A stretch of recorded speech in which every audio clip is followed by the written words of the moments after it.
Good morning, students. I hope you're doing well. If I'm audible, please let me know. Pratik, good morning.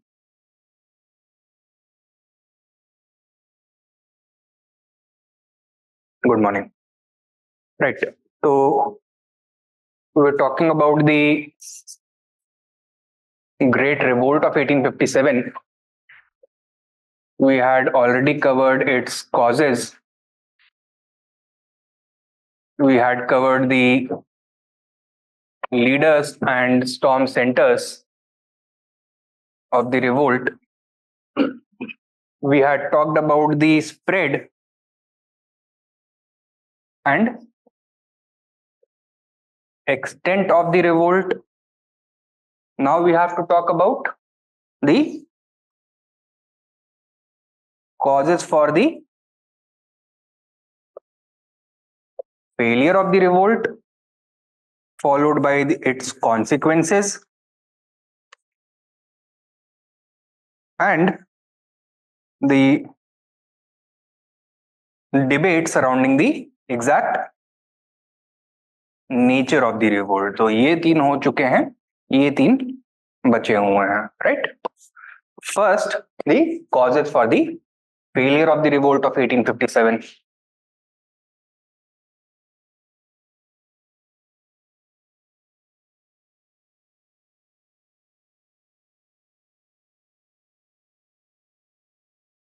बताइए, कुछ सोचा इसके बारे में?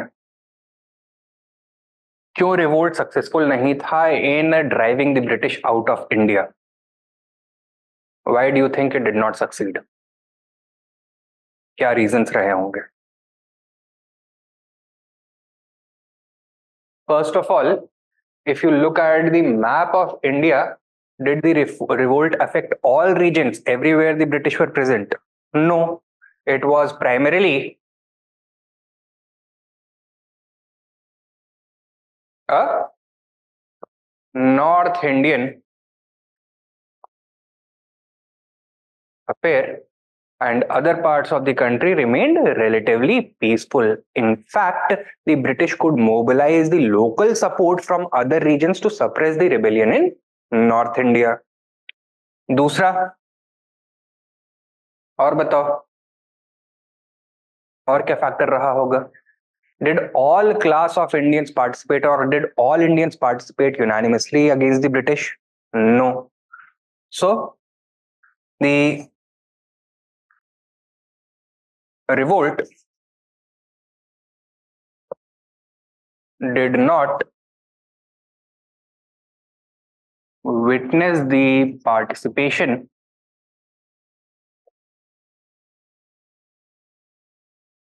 of all Indians. In fact, we can say that the majority of Indians remained loyal to the British. In fact, some Indians, especially the powerful ones, helped the British materially in suppressing the revolt also.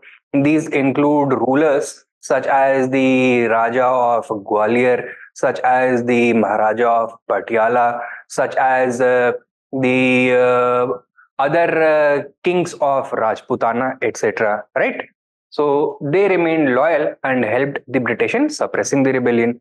Further, some influential classes such as big zamindars emerged as storm centers in the revolt, who could give shelter to the British, refuge to the British in the worst affected areas such as Bihar or Awadh or Western UP. Right? और क्या factor रहा होगा इनके हारने का?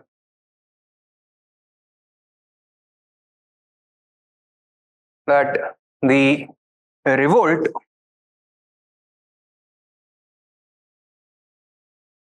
lacked proper coordination, right? Now, the British effort during the revolt was properly coordinated. Different commanders in various theaters were in constant communication with each other. The same cannot be said for the Indian rebels. Indian rebels were divided into various pockets that the British could isolate and then suppress one by one. That is why their task was made easier. Okay? Fourthly, The British also had the services of better leadership, better military leadership. The Indian military leadership, on the other hand, was lacking in various respects.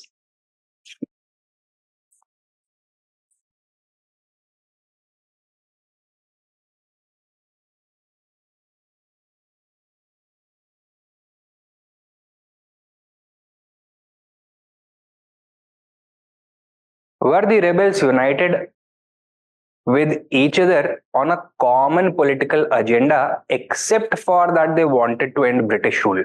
Did they have a common vision for the future? No, they were all fighting for their own personal, regional, or dynastic interests. For example, Tatya Tope and Nana Sahib were fighting for the restoration of Nana Sahib's pension.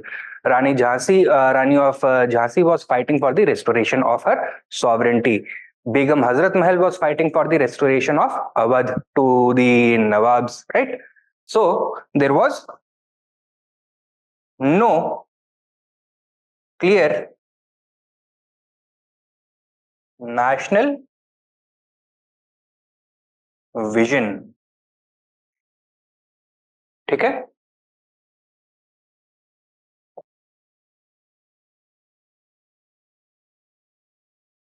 Further, who was better equipped? The British, who had better logistics. The British, who could rely upon the support of the overseas forces. The British, they could bring new forces from overseas, from Britain and their other colonies around India. So the British had better equipment,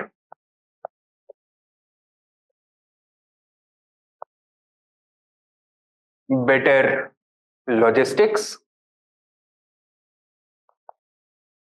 and better reinforcements.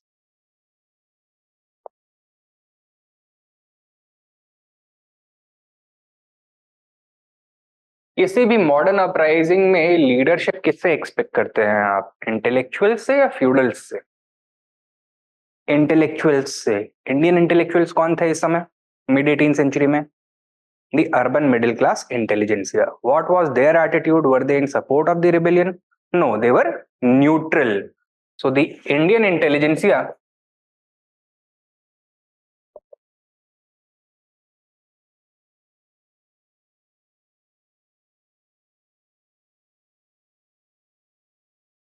remained neutral. ठीक है.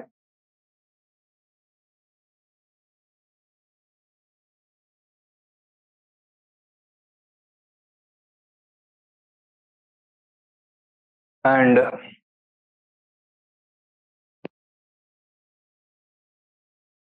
Finally और क्या बोल सकते हैं हम? Did the rebels have a proper understanding of what the British Indian Empire constituted, or did they have a flawed understanding? They had a flawed understanding. They considered the British Empire in India to be like all other historical empires, an Indian power. Was the British Empire in India simply an Indian power? No, it was a global power which could mobilize its resources from around the globe to suppress this unjointed, uncoordinated rebellion by native feudal elements very quickly and effectively, right? So, lack of proper understanding of the British Indian Empire, right? Similar rebellion against the British had taken place during the 18th century. इससे करीब 100 साल पहले. कहां पर? America में. Did the Americans fight the British alone? No, they depended upon the support of British enemies such as the French, such as the Spanish. It is only with the foreign help that they were able to overcome the British. Did the Indian leadership call for any such alliances against the British? Nahi. So they were not able to mobilize the support of other industrialized powers who were at par with the British power, right? So therefore their fate was sealed even before the rebellion began. Okay? So these are the general factors because of which the uprising failed in its objective to liberate India from British rule. ठीक है, लिख लें इसको. तो give the heading causes for the failure of the revolt. Causes for the failure of the revolt.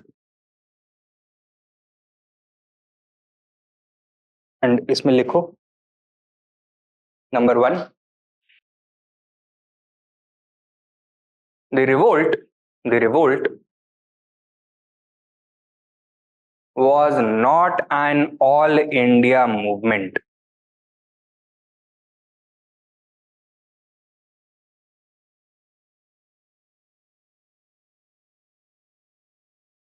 Full stop. It was confined primarily to North India. It was confined primarily to North India.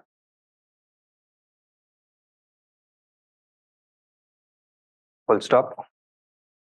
Subpoint. The other parts of British India remained peaceful. Remained peaceful.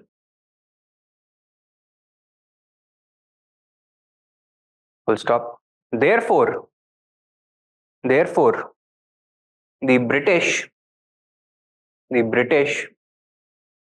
could regroup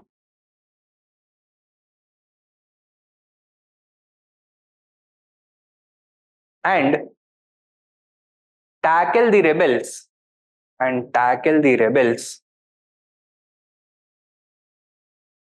with relative ease. With relative ease. ठीक है? Had the next point. Had the regional spread. Next point. Had the regional spread been larger. Spread been larger. The British would have faced much greater difficulty. Would have faced much greater difficulty. ठीक है? Second लिखो, number 2. The revolt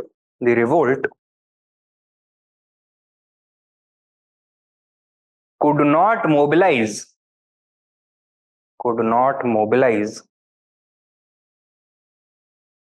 all Indians against the British.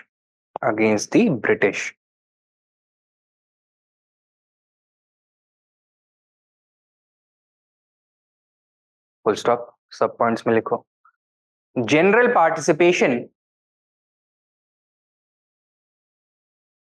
remained limited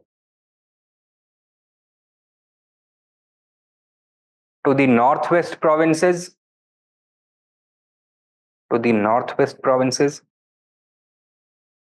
and UP. Sorry, and Awadh. ठीक है? North west provinces बोलते थे western UP को और अवध बोलते थे ईस्टर्न यूपी को. सो अपार्ट फ्रॉम दैट ऐसा कहीं पे नहीं हुआ that all the people were fighting against the British. Only in these regions, only in the region of UP were people fighting the British unanimously. ठीक है? Next sub point.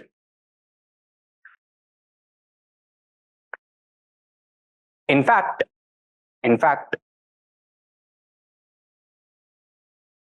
in other regions,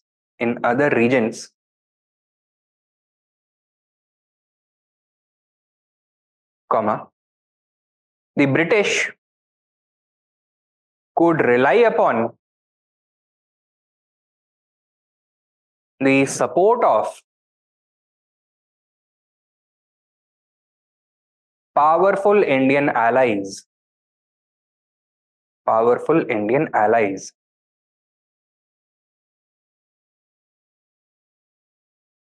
Such as the Scindias of Gwalior, the Scindias of Gwalior, and the Maharaja of Patiala.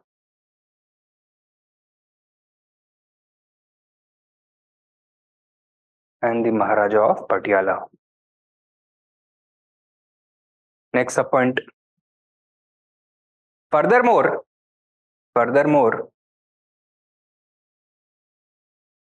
comma, powerful elements such as big zamindars and moneylenders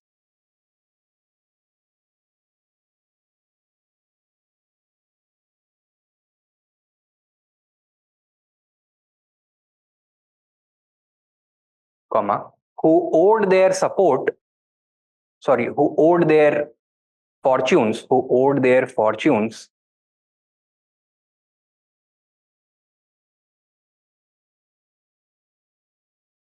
to the British rule,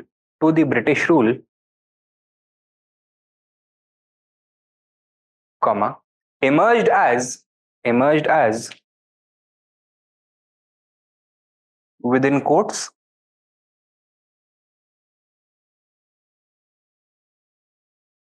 breakwaters in the storm. Breakwaters in the storm. ठीक है, तो जब समुंदर में तूफान आता है तो ships usually look for certain protected coves, ऐसी जगह पर जहां पर वाटर थोड़े शैलो होंगे, कुछ नेचुरल hurdles से they are going to be sheltered, so they emerged as shelters in the storm, so to speak, of for the British. ठीक है, तो ये हो गया second factor. Number 3, the revolt also suffered due to lack of proper planning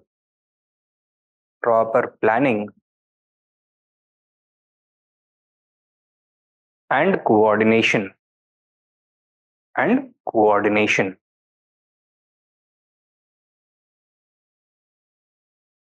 Full stop. The Indian leadership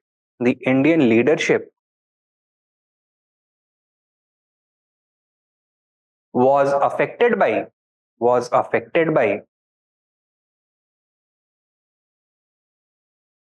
mutual suspicions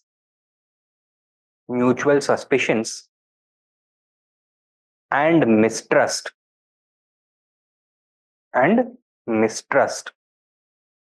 Full stop. Next up point.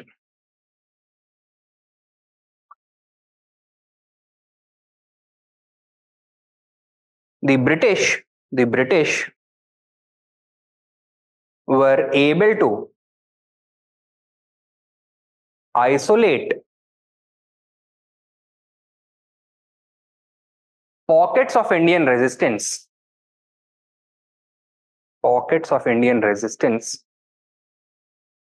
and suppress them one by one. Next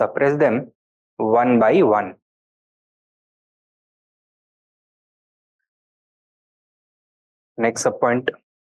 The Indians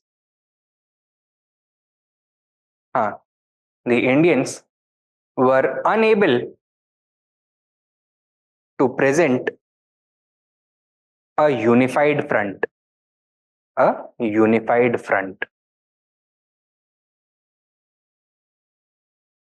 ठीक है, this is the third reason. Next one, right, number 4.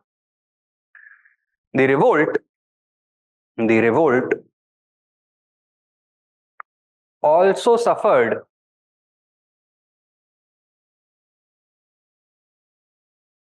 due to a deficit of proper leadership.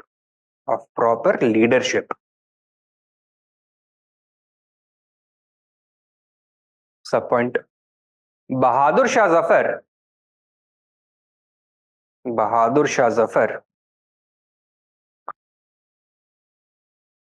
was an unwilling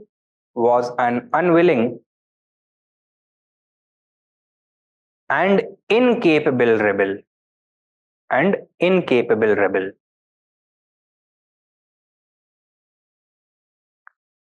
Full stop. Next sub point. Other leaders were guided by their narrow personal, dynastic, or regional interests.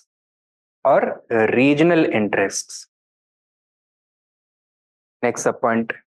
Example: Nana Sahib was fighting for the restoration of his pension.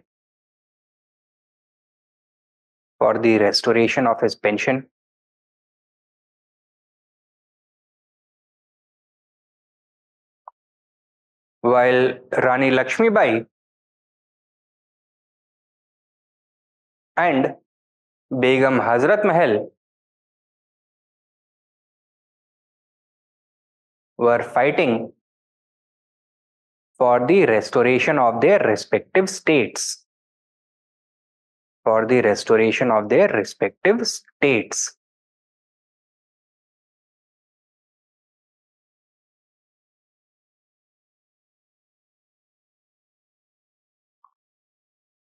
Full stop. Next sub point. This deficit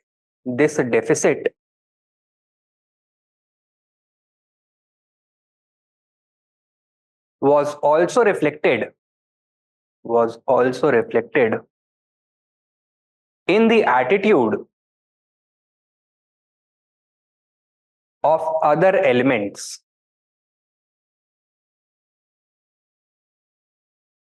and the British were able to exploit it.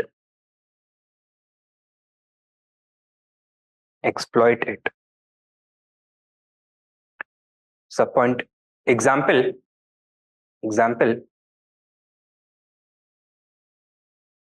the bulk of the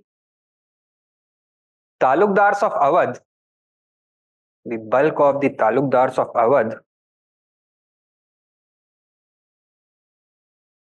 happily laid down their arms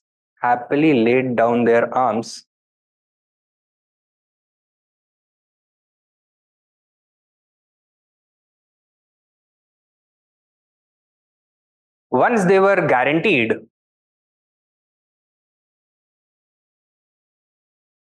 the restoration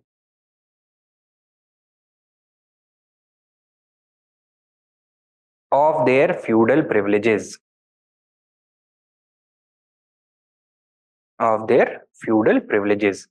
So talukdars of Awadh, that is the zamindars of Awadh, had rebelled en masse against the British because of the imposition of the Mahalwari system, which meant that they lost their traditional revenue collection, administrative and military responsibilities and privileges. अंग्रेजों ने क्या किया? They recognized that cleavages existed within the Indian camp and they exploited them. तो जिस class को जो चाहिए था उन्होंने उनको प्रॉमिस कर दिया. They most happily lay down their arms. They retreated from the rebellion and the other rebels were weakened as a result. Okay, so this is a pattern that is going to be repeated time after time, again and again throughout the course of the revolt of 1857. And इसका reason क्या है? This was lack of effective leadership. एक तो जो face of the rebellion है वो खुद बहुत inspiring figure नहीं है. He is a reluctant leader. He does not command the respect or the fear of the other rebels, of his followers. His leadership is purely nominal. In fact, he is a prisoner of the rebellion, right? तो ये किसी काम का नहीं है, कोई direction नहीं दे सकता है रेबल्स को. जो ये चीज बोलता है वो केवल सुपरफिशियल इफेक्ट लेकर के आती हैं, जनरल डायरेक्शन देने में सक्सेसफुल रहता है, पर्टिकुलर्स को ये डायरेक्ट करने में अनसक्सेसफुल रहता है. That means that the lower leadership, such as the regional leaders or the talukdars, they are left to pursue their own interests without any check. So there is lack of cohesion among the leadership, within the leadership. तो जो leadership है वही एक दूसरे से fractured है, united नहीं है. Their only agenda is to restore the picture of Mughal India. That is it. जहाँ पे they can pursue their class and dynastic or regional interests without worrying about the whole of India. Right. Next, number 5.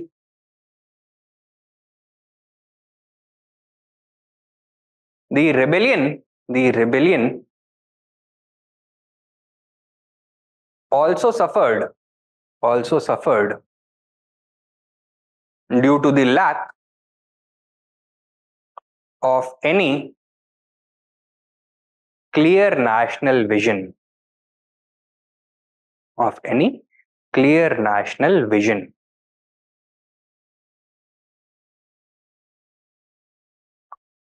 Full stop.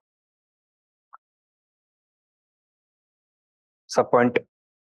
For the majority of the rebels,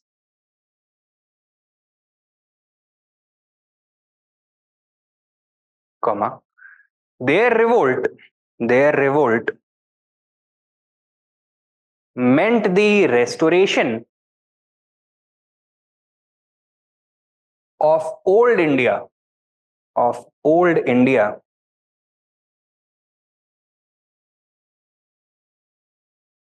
by ending the British rule.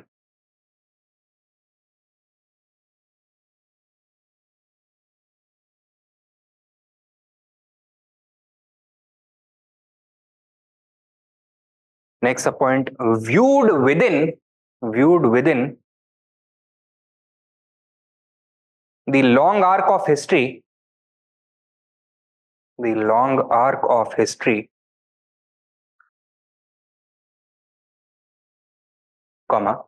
the revolt appears to be a medieval reaction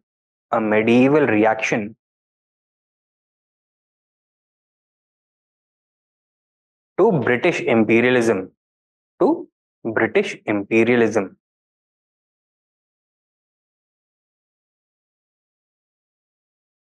Full stop. It was a backward looking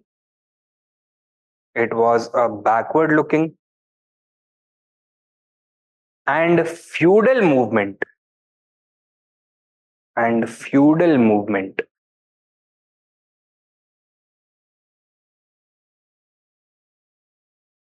Thus, it lacked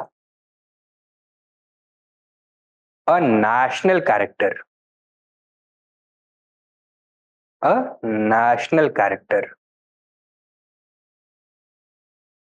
Next point. This explains the limited spread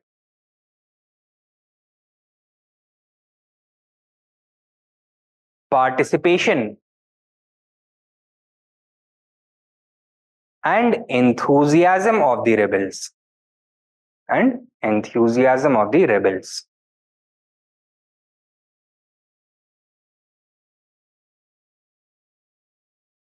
It lacked the ability to create a true alliance between the different classes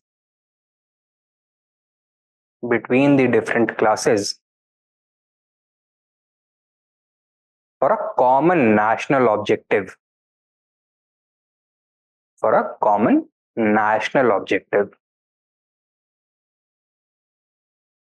Okay? So in one sense, it could be regarded as the death throes of medievalism in India, of feudalism in India. तो लॉ जब बुझने वाली होती है तो बहुत जोर से जलती है momentarily. This is like that. So medievalism was on the downslide, it was being overtaken by British imperialism, which was that period's version of modernism, right?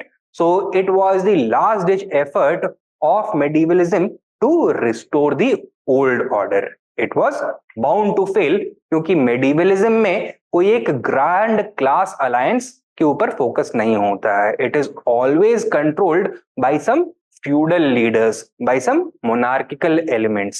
There is no question of a grand alliance of all classes who are united towards a common forward looking objective, जिसमें सबका उतना ही stake है और सबका उतना ही benefit होगा, right? So the various classes of India, उनका जो unity था, that was only superficial. They were only united with each other because of their hatred, shared hatred towards the British. In fact, they themselves hated each other, were jealous of each other, were traditionally always pitted against each other, right? और जो उनका hatred to animosity towards the British है, that was a more recent phenomena. The mutual jealousies of these classes was a historical phenomena. ठीक है? So in the end, finally जो ये mutual जेलिसीज थी, जो अपने इंटरनल डिविजन्स थे, they were able to overpower their anger towards the British. ठीक है, that is what happened and the grand alliance that was cobbled together broke apart ultimately. Number 6 लिखो। The British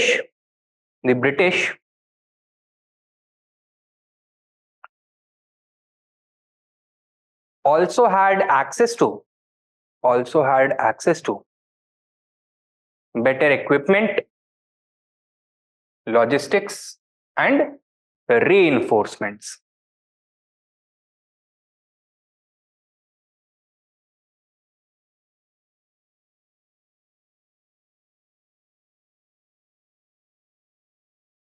Full stop.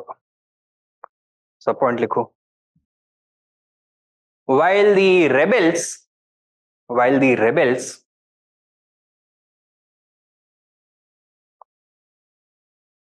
could mobilize the limited resources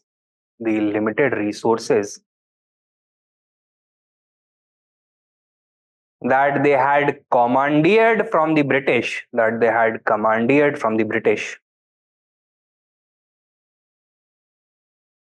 commandeer का मतलब छीन के लिया था, that they had commandeered from the British, comma, their opponents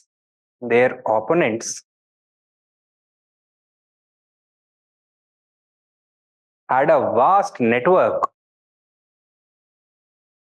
of well supplied military garrisons across the entire subcontinent. Network of military garrisons across the entire subcontinent.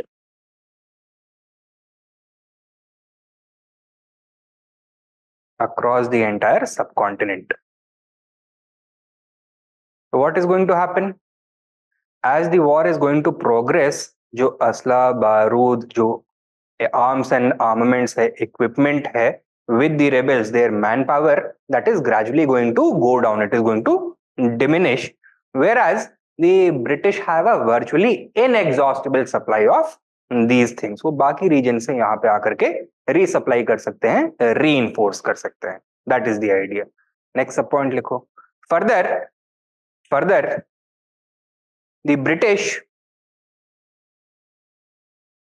were also able to bring fresh troops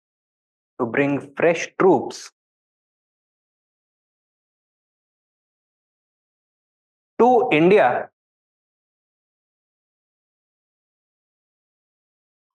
from abroad.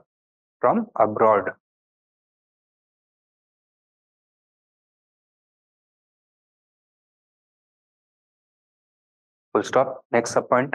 Therefore, seen purely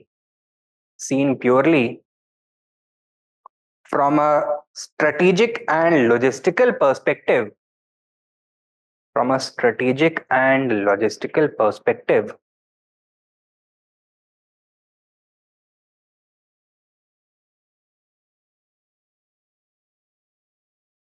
comma, the British position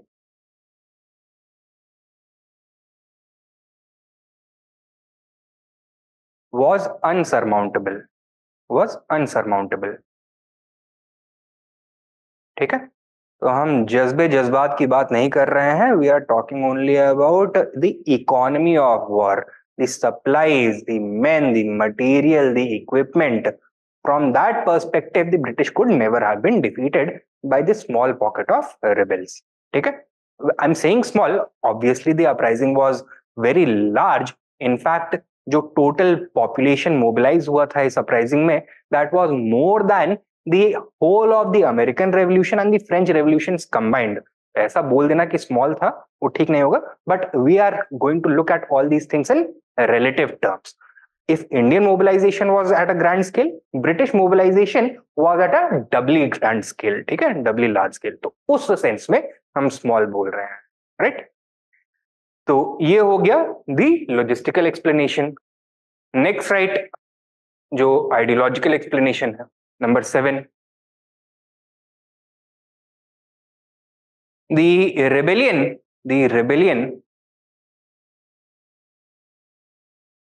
lacked the intellectual support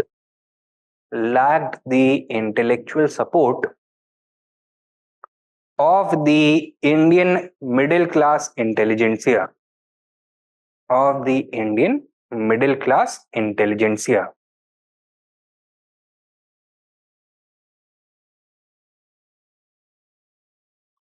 Full stop.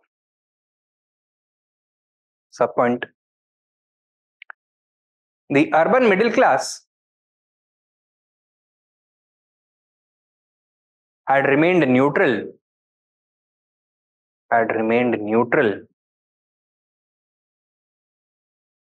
and distanced itself from both camps.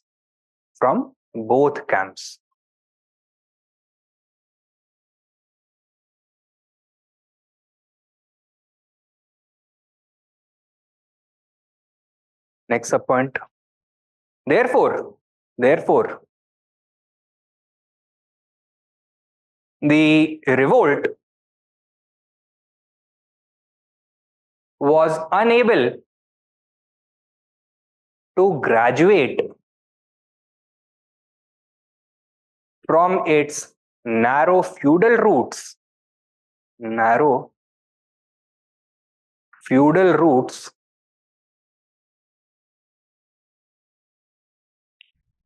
towards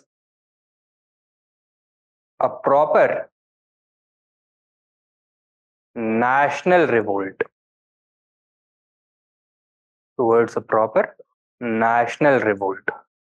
ठीक है.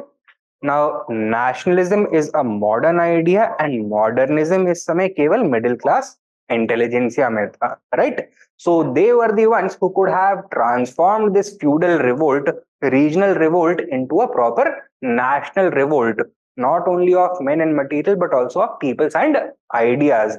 They were the ones who could have convincingly put forward the idea that all Indians must be united against the British क्योंकि उनमें सबके shared interests involved हैं. But because they chose to remain aloof from the rebellion, they could not perform this service.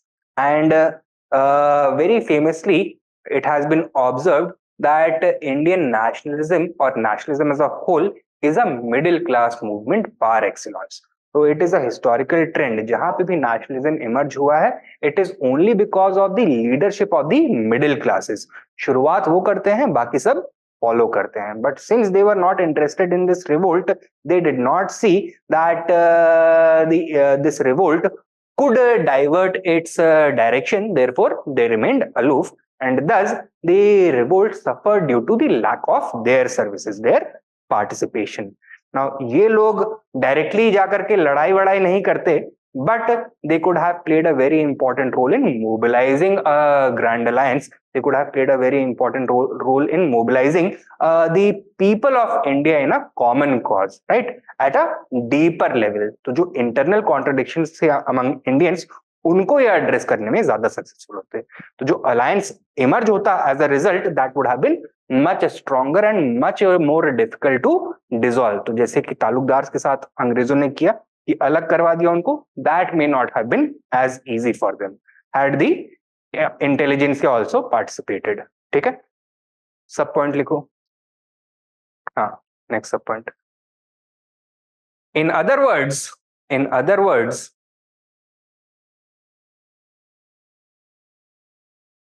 the revolt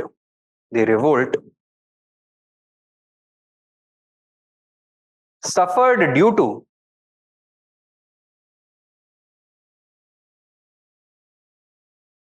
the positive influence, suffered due to the lack of the positive influence that the positive influence that this class may have had upon it,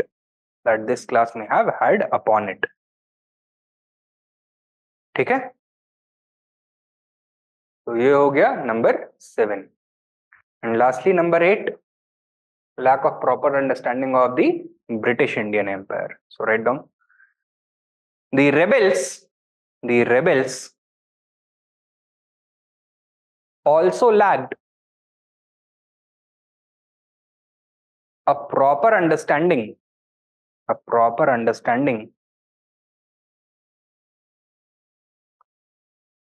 of British imperialism.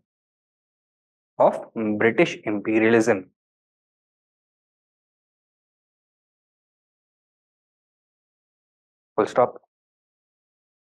Sub point. They perceived the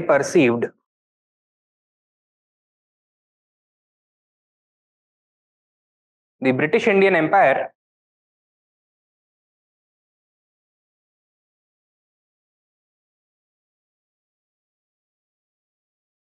as a traditional Indian power,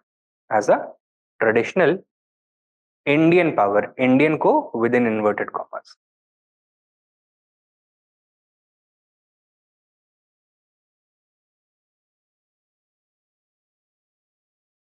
Full stop. They did not realize that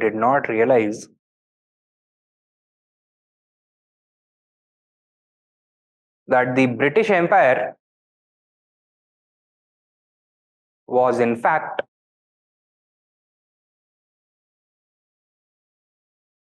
the world's most formidable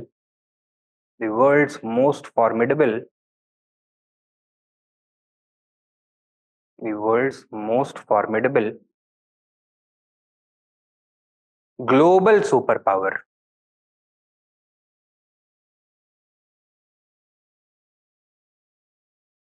Subpoint. To overcome such an opponent,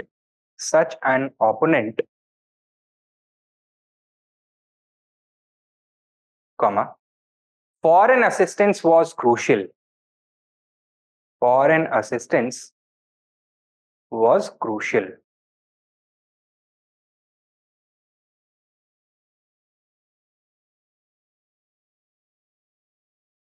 Stop. In fact, French assistance had been crucial for the French assistance had been crucial for the success of the Americans against the British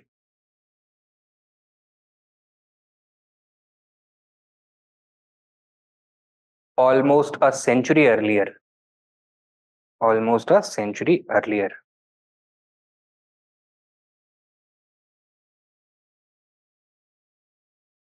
Full stop. Next up point. However, the Indian rebels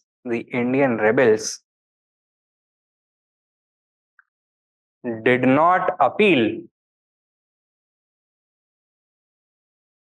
to the enemies of Britain,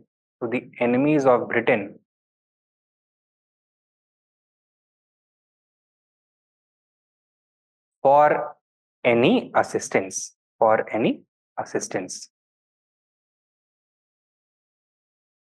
ठीक है? So these are the factors behind the failure of the revolt of 1857. समझ में आया है ये? Take down a question. Discuss the causes for the failure of the revolt of 1857 in ending British rule in India.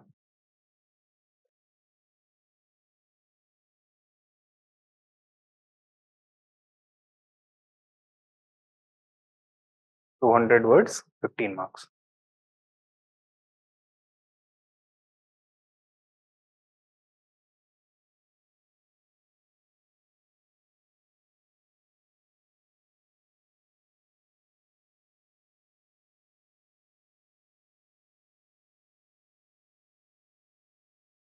कर लेंगे इसको address. ठीक है. नेक्स्ट टॉपिक जो हमें कवर करना है, that is the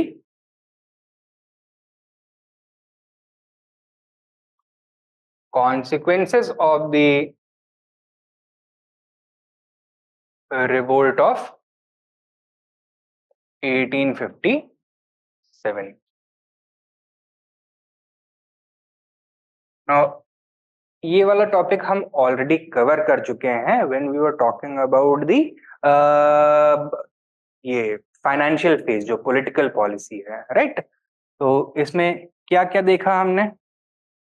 first of all the queen's proclamation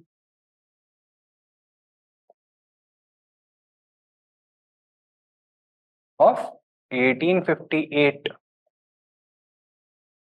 याद है ये? That in response to the revolt of 1857, the British announced a new policy towards Indians that was encapsulated in the form of a proclamation made by Lord Canning to an assembly of Indian princes at Allahabad in 1858 on behalf of the British Queen Victoria. इसमें किस तरह की चीजें बोली गई? That no Indian state shall be annexed any further, that no Indians should be forced to convert, that the British are not going to interfere in the internal religious matters of Indians, that there shall be no discrimination in matters of recruitment for these services. So this was done in order to address the most bitter grievances that Indians had towards the British. The Indians had revolted due to a variety of social, economic, political, administrative and military causes. उनको address करने के लिए एक policy announcement था ये, ठीक है? याद है ना ये? सेकंड, निजाम में चेंज होगा, that is the company's rule is going to end and the crown's rule is going to begin. Apart from this some administrative changes are going to be made through an act. कौन सा act? An act for the better government of India. 1858. With this, the crown's rule was ended. Sorry, crown's rule began and the company's rule was ended. The Viceroy of India, sorry, Governor General of India was made a direct representative of the crown when dealing with the with the Indian princes. He was given the title of Viceroy. The Board of Control in Britain was abolished, and so was the system of double government in Britain and London, in India and Britain. It was replaced by a Secretary of State for India with his own council of 15 members, known as the India Council, right? Thirdly, major changes were made in the military organization.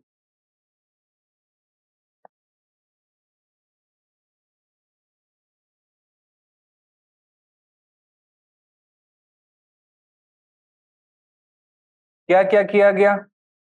First of all, the proportion of European soldiers to Indian soldiers was increased not only in the Bengal army, जिसने rebel किया था, but also in the Bombay and Madras armies.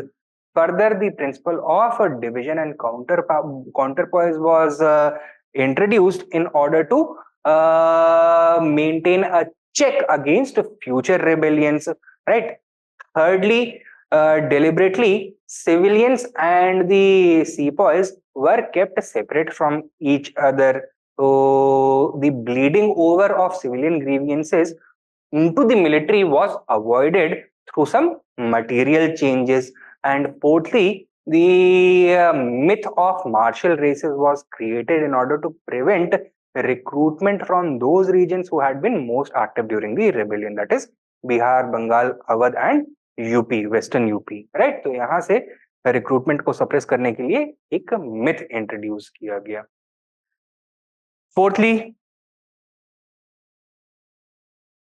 the British also realized that Indian discontent had assumed a general character. Mass discontent में इसलिए तब्दील हुआ because the British had been willy-nilly interfering in India's society. Social engineering में involved थे. कई सारे reforms introduced किए थे through legislation such as the abolition of sati, lifting the ban on widow remarriage, banning female infanticide, etc. These things had been done.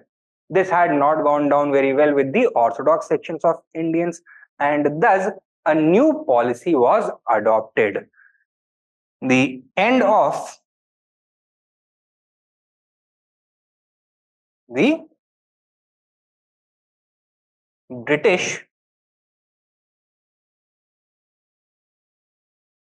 civilizing mission took place. Now the British announced that Indians are beyond reform and the British are not going to unnecessarily interfere in their internal religious and social matters, right? They adopted a much more conservative attitude. But since the British had lost their ideological justification for ruling over India and expanding their rule in India, कोई नया justification introduce करना था for British imperialism. And what was that? Racism. That the British will rule India because they deserve to rule India since they are racially superior, inherently superior. So, racism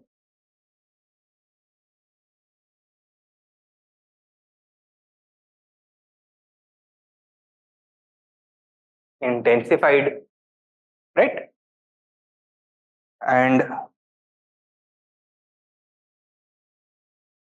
finally, the British realized that if their rule in India was to remain intact, it was important to prevent a general alliance between various communities of India. The main strength of the revolt of 1857 was the remarkable unity between Hindus and Muslims that needed to be destroyed. For that, a new policy was adopted known as the divide and rule policy.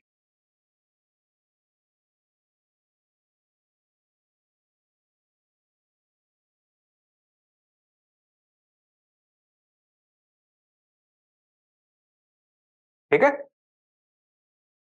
So the revolt of 1857 brought about a sudden shift in the colonial attitude as well as its policies towards India. and thus it is correct to regard the revolt of 1857 as an event of great consequence, as an event of great significance, as a real watershed of Indian history, modern Indian history. ठीक है, तो यही हमको देखना है. Write down one by one. Queen's Proclamation.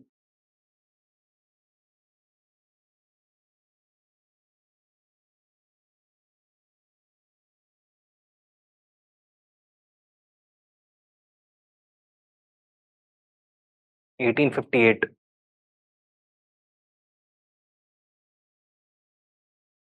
लिखो point wise. Presented by Canning to an assembly of princes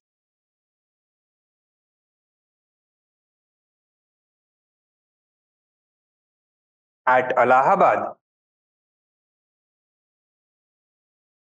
it proclaimed that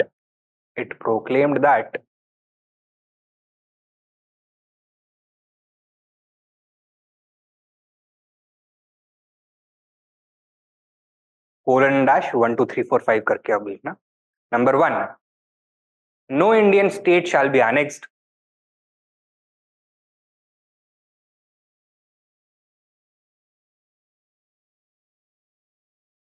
Number 2,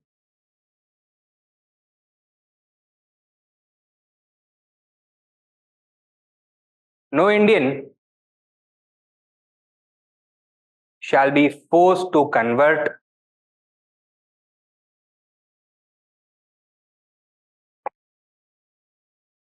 Number 3,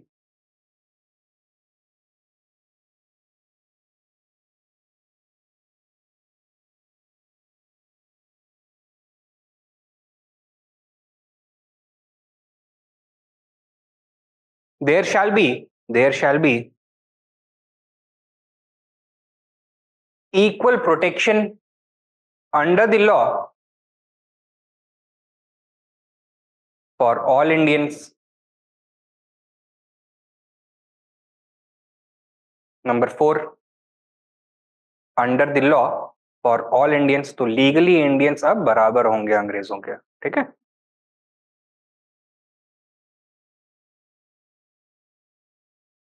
and 4th,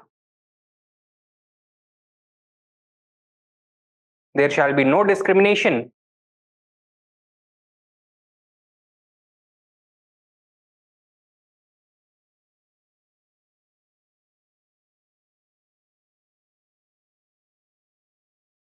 against Indians in matters of recruitment for the services. Matters of recruitment for the services. ठीक है, and lastly, recruitment for the services. 5th, India shall be governed directly by the crown.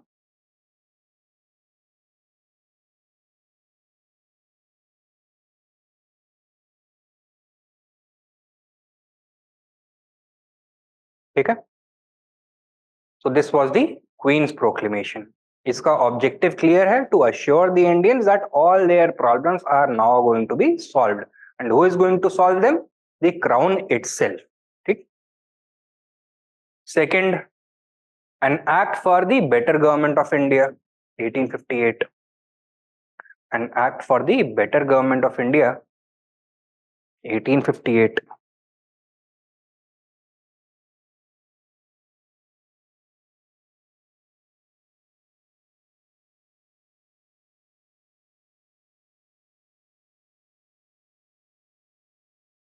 Write down. Number 1, इसके provisions. The Board of Control was abolished. The Board of Control was abolished. Number 2, it was replaced by the Secretary of State for India, with a council of, it was replaced by the Secretary of State for India, Secretary of State for India, with a council of 15 members.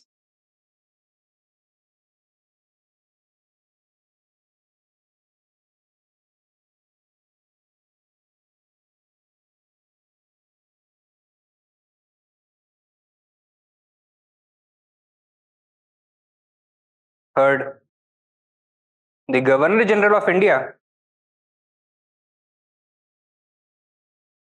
was made answerable to the Secretary of State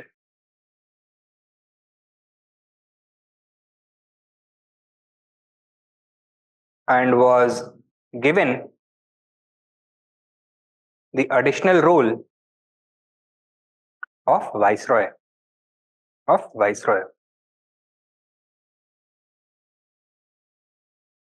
ठीक है? So this is the manner in which the Crown's rule in India was formalized. The government of India was brought under direct control of the British cabinet and British Crown. Third, military reorganization. Military reorganization.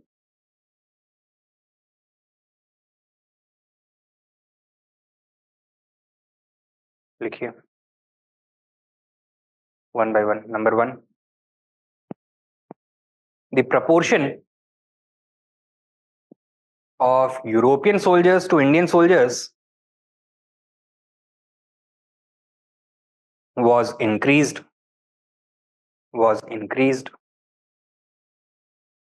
to Indian soldiers was increased. Number two,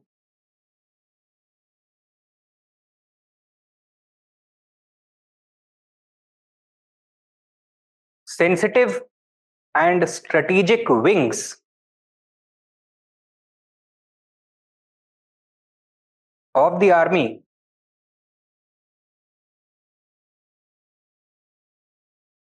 such as intelligence,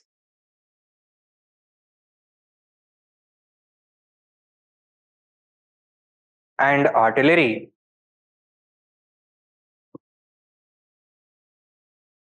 were monopolized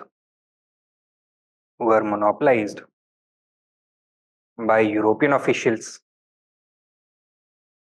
तो यहां से Indians को exclude कर दिया जाएगा, ठीक है?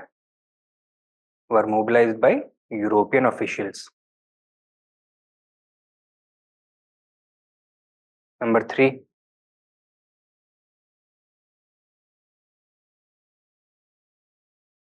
the principle of division and counterpoise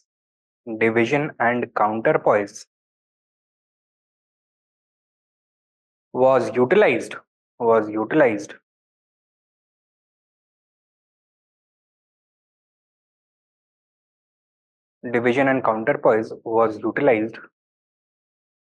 to reorganize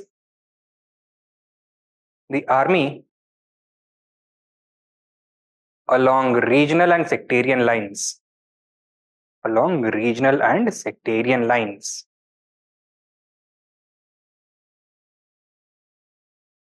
In order to prevent a future general mutiny.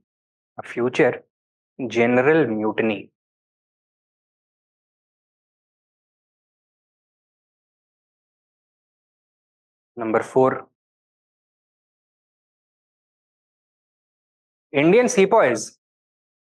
the Indian sepoys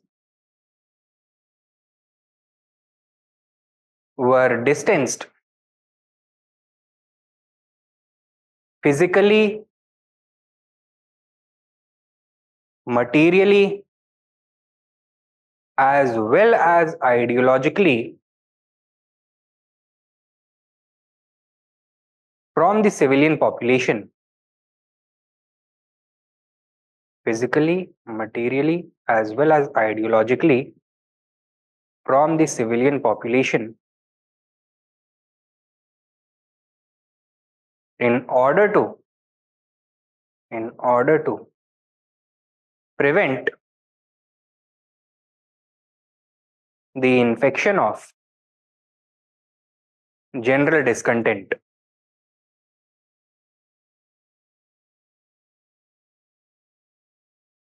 General discontent.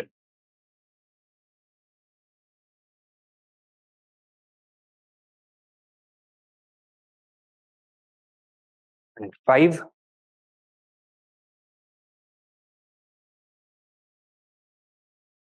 the myth of martial races. The myth of martial races was introduced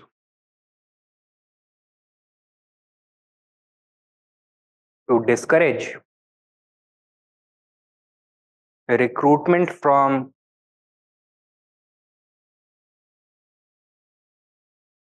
those regions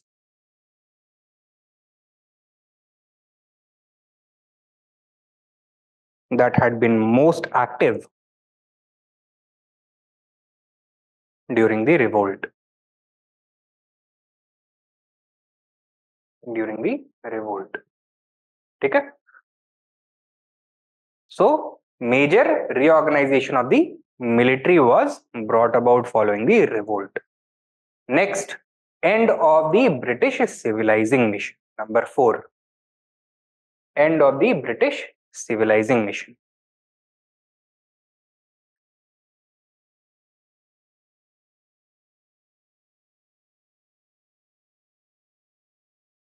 End of the British civilizing mission.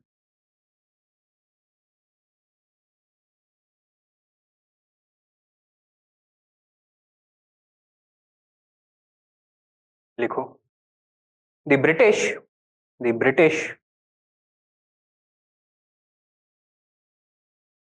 had realized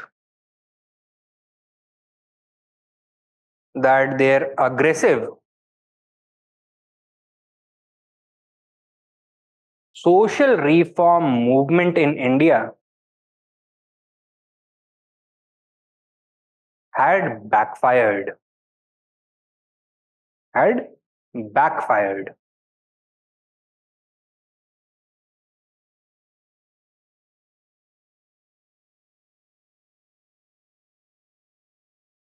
Full stop. Next point. Thus, they abandoned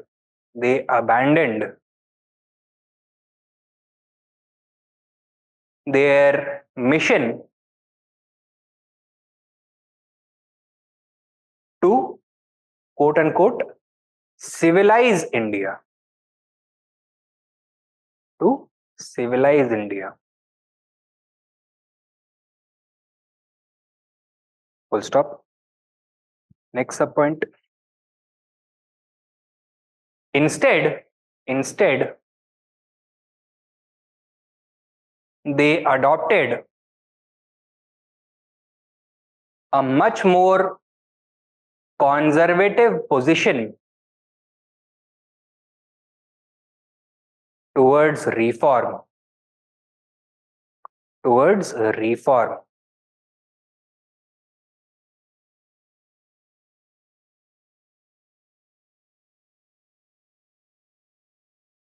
Next subpoint. In this way,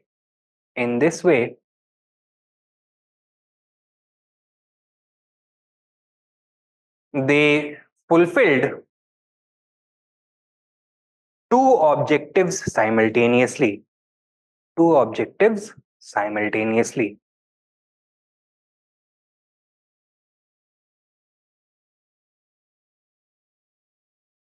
Yeah. They were able to neutralize the anger of the conservative section of Indians, first of all. So write down number 1.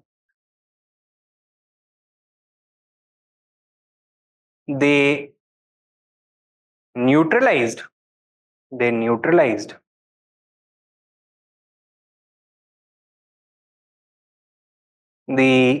animosity of conservative Indians.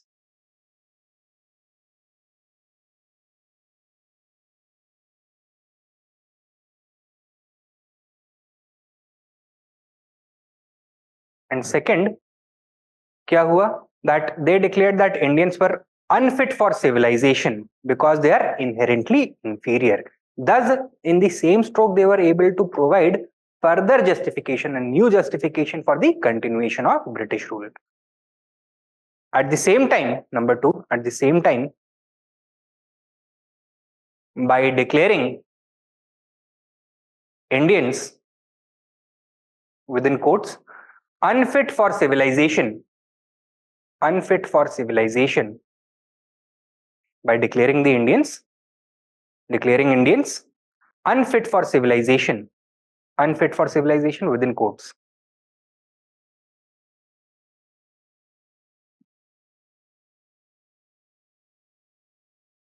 Comma, they were able to come up with a new justification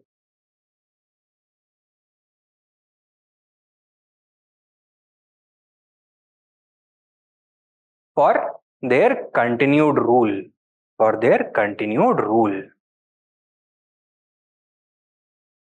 ठीक है? So another consequence of the revolt was a major change in the cultural and social policy of the British. Number 5, intensification of racism.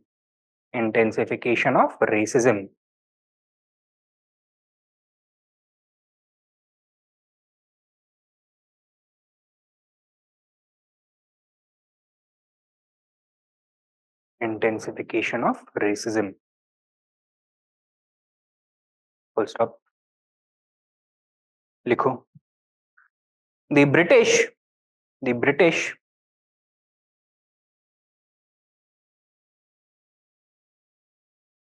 declared that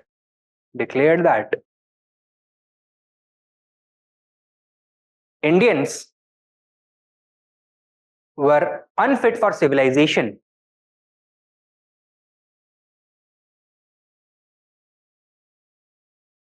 and self-governance because they were racially inferior.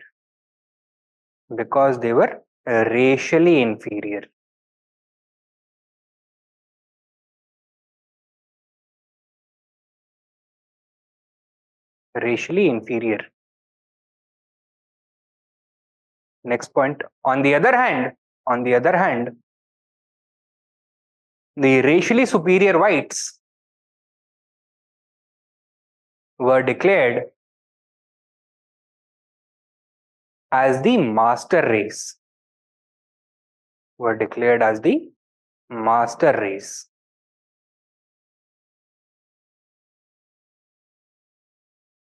Full stop. Next point. Following the Great Revolt, master race. Next point. Following the Great Revolt,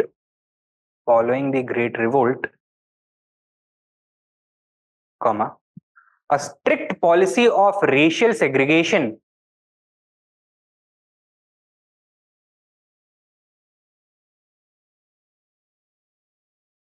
was introduced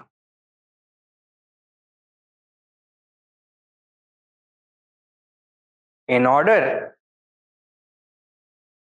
to maintain racial purity within inverted commas, in order to maintain racial purity of the master race.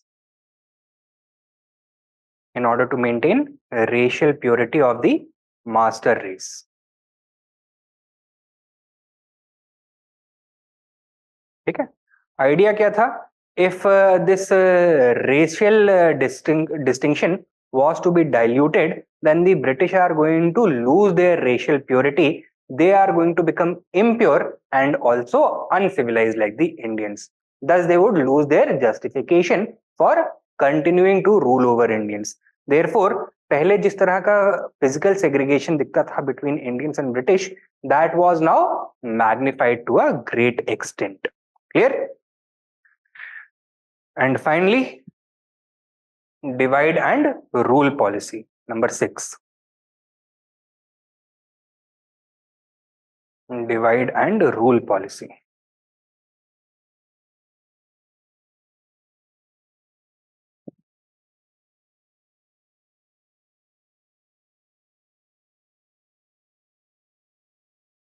लिखो.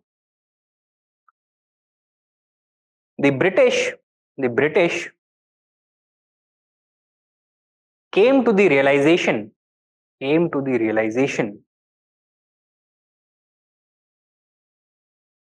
that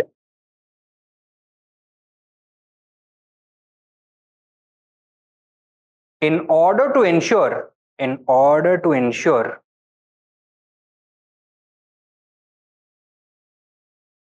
the longevity of their regime,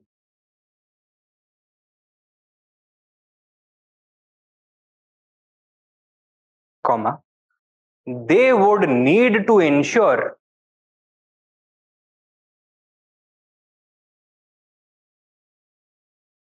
that Indians never unite against them. Never unite against them.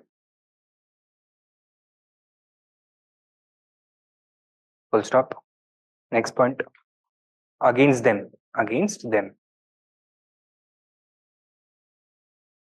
Full stop.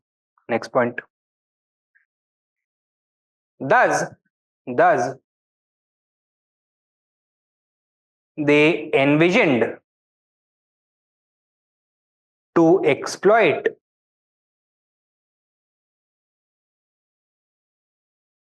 India's diversity to their advantage.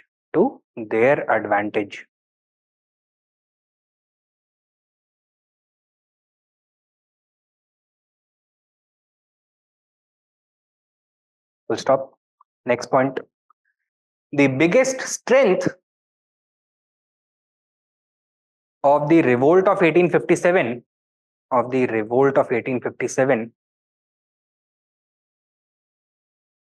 had been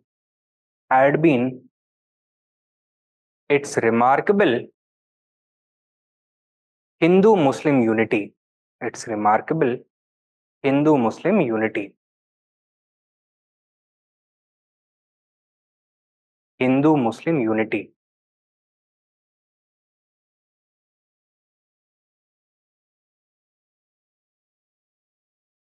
Next point. The British worked deliberately to destroy it and permanently divide these communities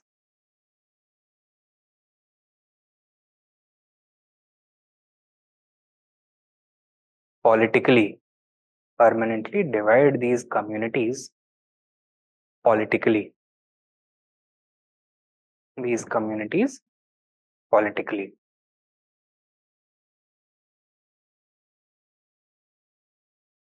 Full stop.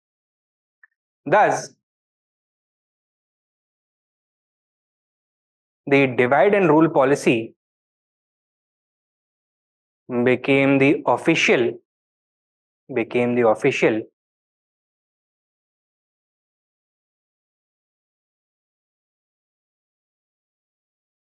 social policy of the British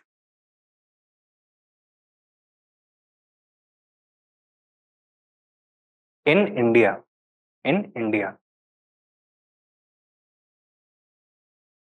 ठीक है? Next point. Later, this policy was applied to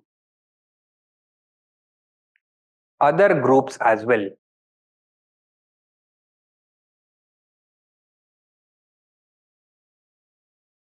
such as different languages, castes, classes, and genders.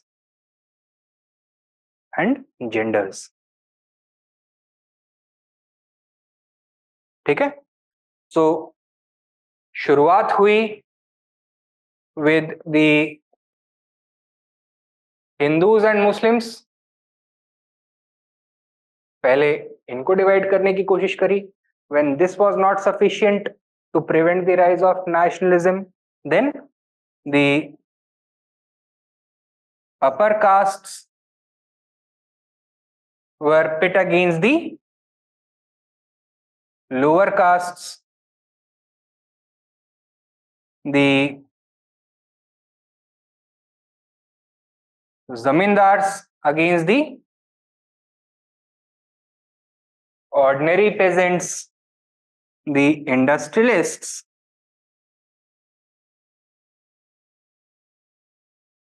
against the workers, the men against women. Obviously हर जगह पे British को same level of success नहीं मिला. कहीं पे वो क्लीवेज ज्यादा कर पाए, कहीं पे क्लीवेज कंटेन रहा. ठीक है. बट क्लियर इंटेंशन क्या था कि इंडियंस को अलग अलग लाइंस पर एक दूसरे से डिवाइड करना है, so that a common alliance never emerges among them. If a common alliance emerges, then British difficulties are going to get multiplied exponentially. ठीक है. So that had to be prevented. This is known as the divide and rule policy, and this is visible from 1857 right up to 1947. इसमें किस तरह की चीजें हम देख सकते हैं? For example, the extension of separate electorates at different stages. They were given to Muslims, Indian Christians, Anglo-Indians,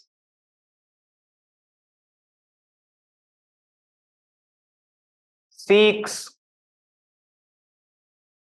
industrial workers, the depressed classes,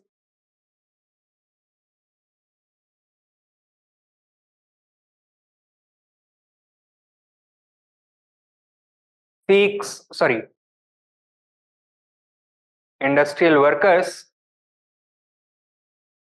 and women. Muslims को दिया 1909 में, Indian Christians, Anglo Indians and Sikhs को दिया 1919 में, depressed classes को 1932 में, and industrial workers and women को 1935 में. Similarly, apart from this,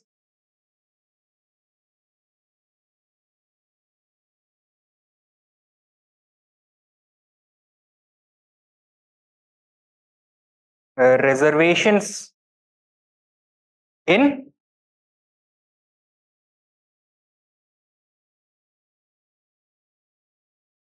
educational institutions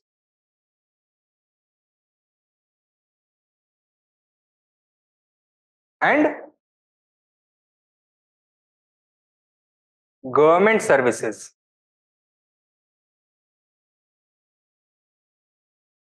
were offered by the British to the perceptibly underprivileged sections of the society.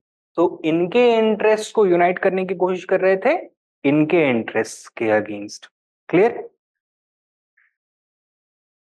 Further, this is also reflected in the British support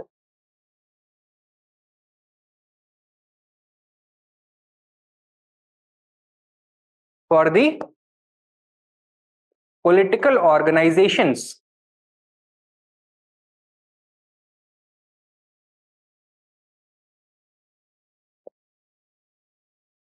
of the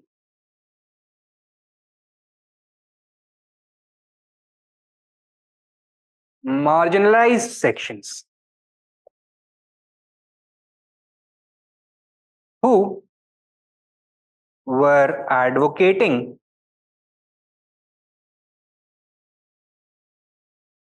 the interests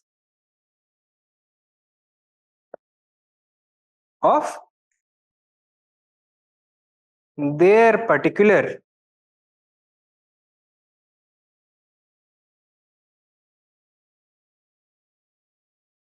groups as opposed to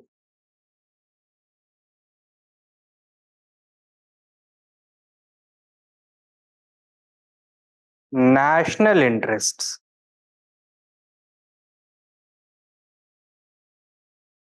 For example, it was with British support that the Muslim League was created to advocate the interests, particularly of Muslims, rather than all India interests, Indian national interests.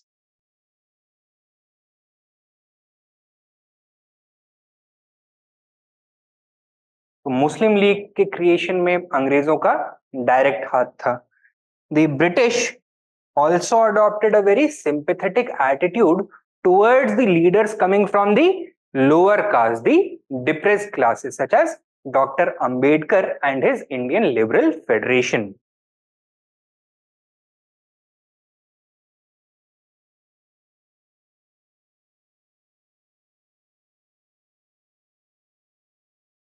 Or the Depressed Classes Federation, along with certain anti-Brahmin movements in the south, such as the Justice Party,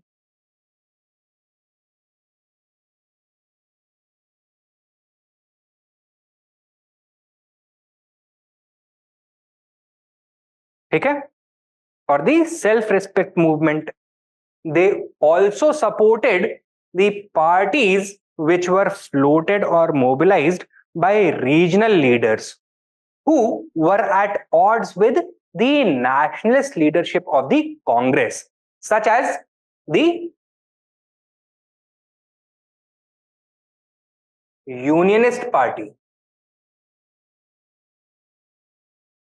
कहां पर? इन पंजाब. और दी कृषक Praja party कहां पर? इन Bengal. Now, not only were these distinctly regional rather than national, but an element of religious communalism was also reflected in the politics of these parties. These were primarily Muslim-led organizations which advocated for the interests primarily of Muslims only. Class differences भी देखने के लिए मिलते हैं. कृषक प्रजा पार्टी में किस group के इंटरेस्ट को रिप्रेजेंट किया जाता होगा?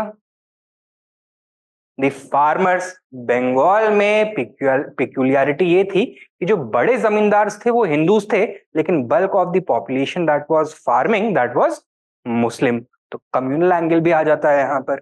सिमिलरली यूनियनिस्ट पार्टी में पंजाब में क्या सिचुएशन था कि जो बड़े मनसबदार हैं, बड़े जागीरदार हैं, they were Muslim, but the bulk of the general population was Hindu. Farmer जो थे वो ज्यादातर हिंदू थे. तो यहाँ पे Muslim feudal interest were pitted against the Hindu farmer interest और the Sikh farmer interest. Over here Krishak Praja Party में उल्टा था. The Muslim peasant interest were pitted against the Hindu feudal elements. Clear है? तो ये एक पूरा पैटर्न डेवलप किया उन्होंने. अभी तो ये बहुत छोटा सा पिक्चर आपको दिखाया है, but this was a very elaborate mechanism that permeated throughout the entire institutions of the British Empire. ये तो ऊपर से देखने में ऐसा दिख रहा है. डिस्ट्रिक्ट लेवल पे भी स्पेसिफिक स्कीम्स इंट्रोड्यूस करी जाएंगी, विलेज लेवल पे भी स्पेसिफिक प्रिविलेजेस दिए जाएंगे पर्टिकुलर कम्युनिटीज को. And this is something that was used by the British not only in India but everywhere in their empire. क्योंकि वहां पे कहीं भी, फॉर एग्जाम्पल अफ्रीका में भी किसी भी नेशन को, किसी भी स्टेट को उन्होंने डिफाइन किया, टेरिटोरियल बाउंड्रीज को डिफाइन किया, तो उसमें कई सारी ट्राइब्स होंगी, एक डोमिनेंट ट्राइब होगा और एक मार्जिनलाइज्ड ट्राइब होगा. वो क्या करेंगे, जो वीकर सेक्शन है उसको प्रमोट करने की कोशिश करेंगे against the stronger section. They are going to try and portray as if they are the protectors of the weaker section. That is how they are going to justify their rules. अब resources क्योंकि यहाँ पे limited है, एक तो वैसे ही primary economies हैं, India में भी इस समय तक प्राइमरी इकोनॉमी का बोलबाला था, बन चुका था, and at the same time they are going to try and say that in दोनों कम्युनिटीज के इंटरेस्ट अलग अलग हैं and they are fighting because they are poor, right. हमारी कोई गलती नहीं है, but if we were to leave then the dominant community is going to overwhelm the marginalized community completely. We cannot see that happen because we are fair, right? So that is how they justified their continued rule in India. They also ensured that the smaller communities, the weaker communities, are always dependent upon the continued support and protection of the British. They are going to feel closer to the British, and because the British are having a primary contradiction with the stronger community, the stronger community wants to end British rule in India so that Indian resources can be held in the hands of Indians, can be utilized by the Indians. तो ये ऐसा करेंगे that because they are against us, they are also against the weaker communities. This is divide and rule. Classic बंदरबाट जो होता है वो अंग्रेज कर रहे थे. Clear? समझ में आया है ये? Now take down a question.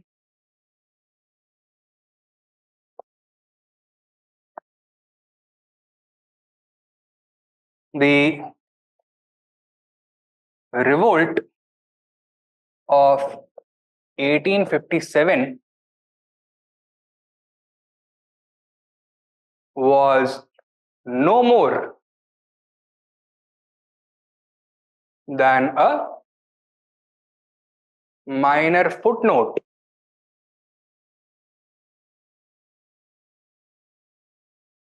in Indian history.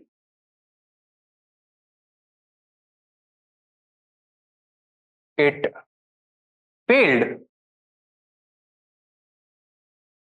in ending British rule and was unsuccessful in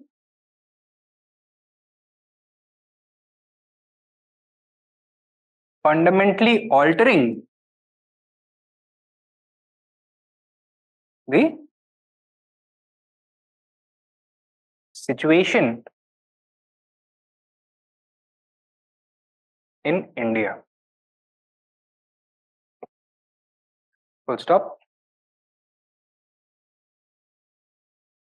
Critically analyze.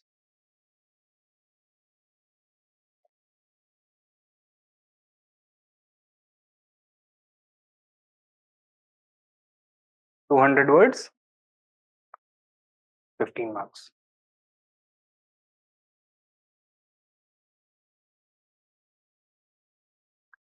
Question समझ में आया है? क्या करना है यहाँ पर? ये जो प्रेडिकेट सेट किया है क्वेश्चन ने, ये कोई बहुत मेजर इवेंट नहीं था. It was simply a minor footnote in Indian history. It failed not only in ending British rule in India but fundamental changes भी नहीं ला पाया जो इंडिया में सिचुएशन प्रिवेल कर रहा था, ना इंडियंस की कंडीशन में, ना ब्रिटिश एटीट्यूड्स एंड पॉलिसीज में. इस स्टेटमेंट को हमें critically analyze करना है. We have to present arguments in favor of this predicate, in favor of this framework and against this framework. तो कैसे एड्रेस करना चाहिए हमें? इंट्रोडक्शन में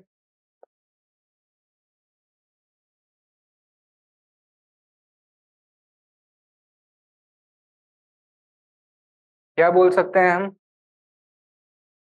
That the revolt of 1857 has attracted a great degree of historical scrutiny, a great degree of historical attention and has been interpreted in many different ways by different groups of historians.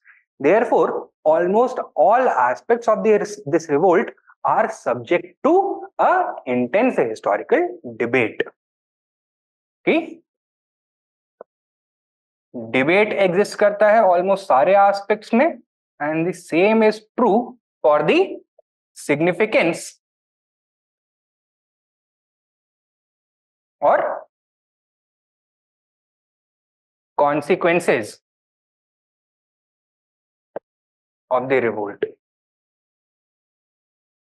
समझ में आया इतना तो? अच्छा, इसके बाद हमें क्या करना चाहिए? Should we present arguments for this framework or against this framework first? पहले हमें फॉर करना पड़ेगा ताकि हम अगेंस्ट वाली पोजीशन पे एंड कर पाए, because that is the more valid position. ठीक है, तो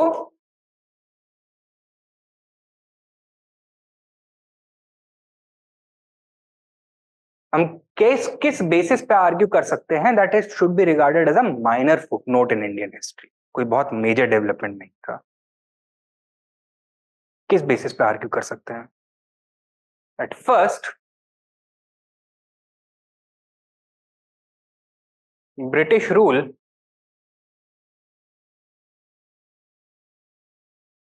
continued for the next 90 years in India. ठीक है, तो ऐसा नहीं है कि अचानक से अंग्रेजों का रूल खत्म हो गया.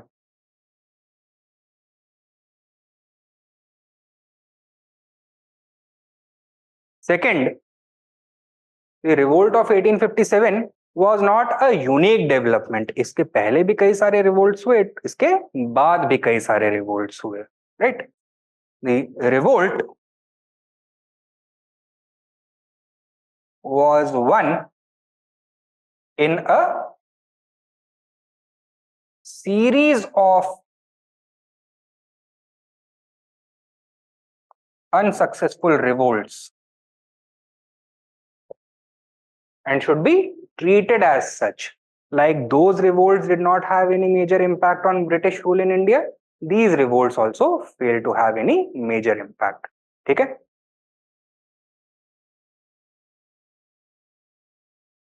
Thirdly, the British were able to continue the exploitation of India in an almost unmitigated fashion till the end of their rule. कोई fundamental change भी नहीं आया British attitudes में towards India.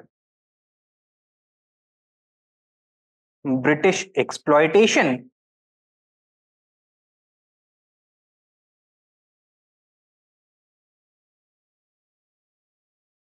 continued and in fact accelerated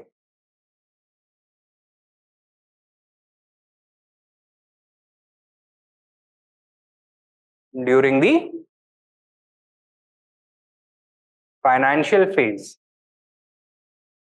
Why? Due to the emergence of a new method of drain. क्या? Home charges introduce हो गए. ठीक है? Fourthly, the revolt was also unable to alter the fundamental nature of India's politics as well as India's society. Before the revolt and after the revolt, the bulk of the Indian society remained feudal and medieval. It remained heavily conscious of its caste, community, region, language, etc. So ऐसा नहीं था that this was a big transformative movement in the national life of India. It was the movement where the flower of nationalism suddenly bloomed in India. ठीक है? So there were no sudden or revolutionary changes in Indian society or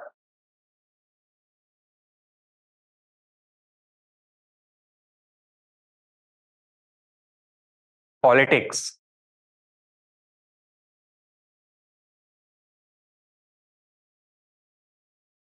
ठीक है ना, although the British announced that they are not going to discriminate against Indians racially, they are not going to annex any further states, they are going to stop the policy of war, ये सब उन्होंने actually में किया नहीं किया।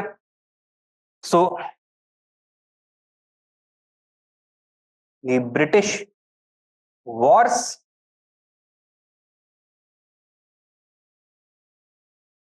annexations and racial discrimination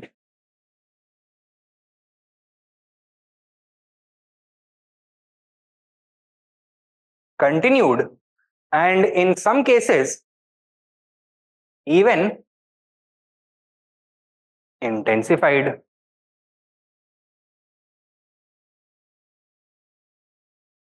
Now, while the British had adopted a friendly stance towards the Indian princes, did the British policy towards the Indian native states, princely states, become stagnant, or did it evolve over time? Financial phase में हमने देखा है, it kept on continuously evolving. At times, the British even took certain harsh steps towards the Indian rulers. Curzon ने सबके visas को disallow कर दिया था.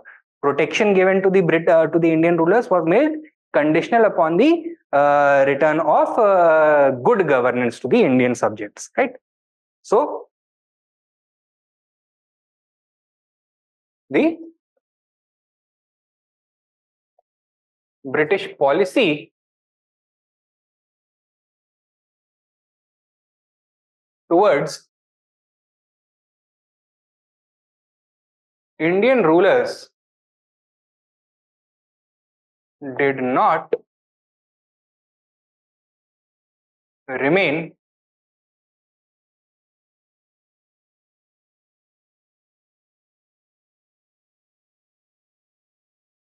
constantly friendly. ठीक है, तो हम क्या बोल सकते हैं, बट कोई रियल चेंज नहीं आया because of the revolt of 1857.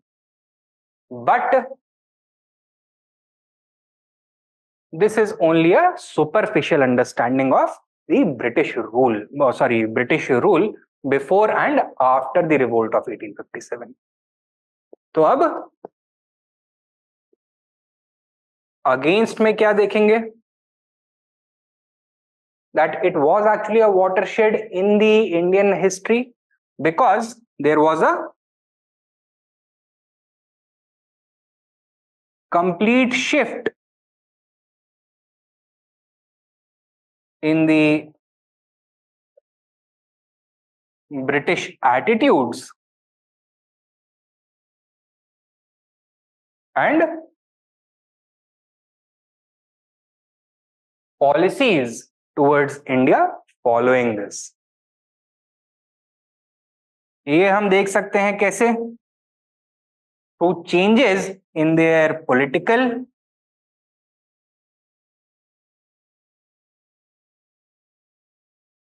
economic, administrative, social and cultural policies. ठीक है, जो हमने फाइनेंशियल फेज के डिस्कशन के दौरान कवर किए थे. फर्दर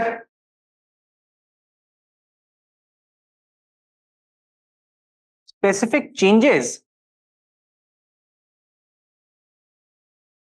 became visible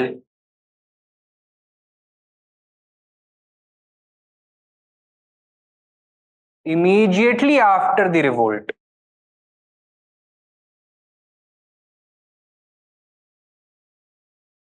ऐसा नहीं है कि 20-30 साल की मोहलत लेकर के अंग्रेजों ने रिस्पॉन्ड किया, तुरंत मौका वारदात पे ही they had to respond because they understood the graveness of the challenge that the revolt had imposed, right? Now it was, in this sense, it was unlike any of the previous or successive rebellions against the British, क्योंकि बाकी जगहों पे तो British ने इतना promptly respond नहीं किया था. And here we can highlight those 5 or 6 changes, right? क्या क्या? The Queen's Proclamation, an Act for the Better Government of India, 1858, the complete military reorganization,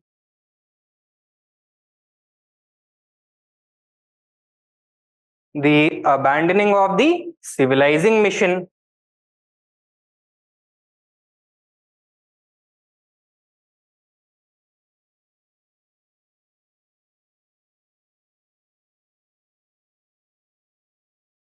the intensification of racism, the adoption of a completely different cultural policy suddenly by the British following the Great Revolt of 1857, and the incorporation of the divide and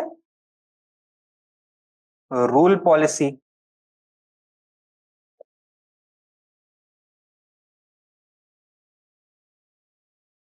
ठीक है. Thirdly, it would also be unfair to say that the revolt did not have any effect on the Indian society and polity as a whole. Major changes were triggered by it, and this is evident in the memory of Indians regarding this revolt, right? So, nationalist scholars such as V.D. Savarkar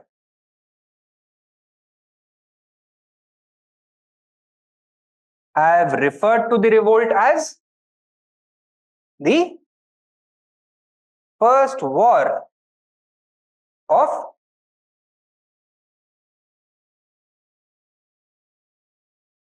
independence. Others, such as S.N. Sen, have also emphasized upon its national character, right? S.B. Chaudhary has also underlined the presence of nationalist elements within the revolt. Even Jawaharlal Nehru, while saying that the revolt was primarily a feudal uprising, conceded that nationalist and patriotic sentiments were definitely present. Maulana Azad has also highlighted a major role played by the peasants of India. तो ऐसा नहीं है कि केवल एक feudal rebellion था, right? So nationalism के elements present थे जरूर, right? Further, it has also been highlighted कि regionally also जैसे पहले हमको लगता था उतना ज्यादा confined नहीं था. North India को affect तो किया ही, but apart from that, Kolhapur in Maharashtra, parts of Karnataka, etc., in Punjab, Ambala वगैरह, they were also emerging as major storm centers of the revolt.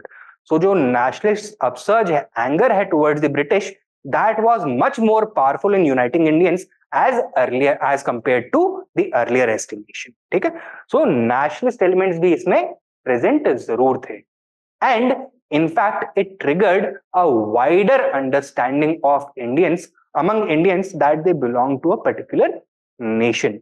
जो lost ancient consciousness थी about the idea of Bharatvarsh और Jambu द्वीपा, that was reinvigorated by this revolt because उसको एक physical manifestation मिल गया था. It was also able to unite a larger section of Indians against the British. जो anger था, which had found expression in the revolt of 1857, although it was suppressed momentarily, but it could not be crushed permanently. That continued to simmer. And when the intellectuals came onto the nationalist stage, they were able to give a positive orientation. They were able to come up with new methods, new ideas in order to, so as to channelize this energy more constructively and more effectively. So the national movement to liberate India from foreign domination, उसको generally हम consider करते हैं शुरुआत हुई since the creation of the Congress 1885. But उसकी real शुरुआत होती है यहां पर इन अ ट्रू सेंस. ठीक है? तो यहां पे नेशनलिस्ट सेंटिमेंट्स भी प्रेजेंट थे. Further, this also provides a unique insight into the Indian people, that Indians on the whole are not divided. हाँ, कुछ superficial distinctions exist करते हैं on the basis of language or region or religion or caste or gender, etc. But even during that time, there was high degree of Hindu-Muslim unity. This shows that Indians have the ability to come together to work towards a common agenda. They may have been misguided in their ultimate vision, but ऐसा नहीं है कि nationalism के roots present ही नहीं थे India में, right? So this is the counter argument. And finally,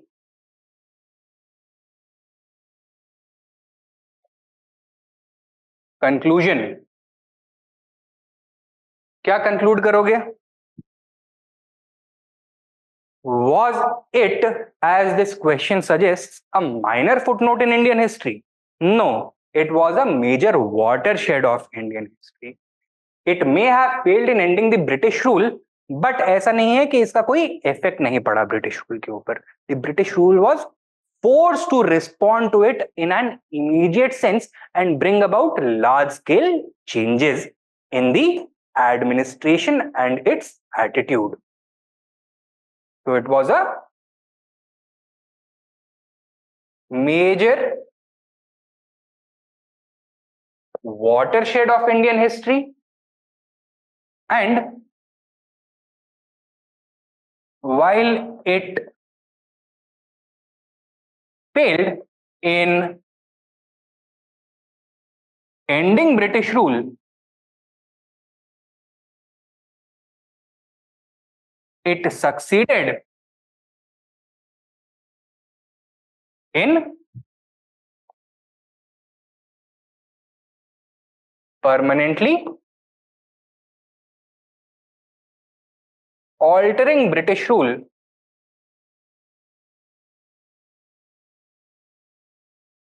in a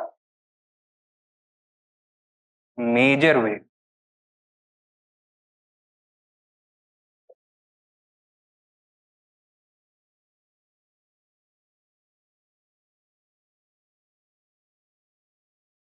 Clear है?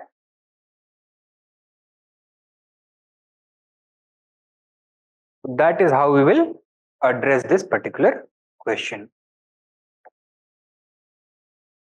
Take down another question.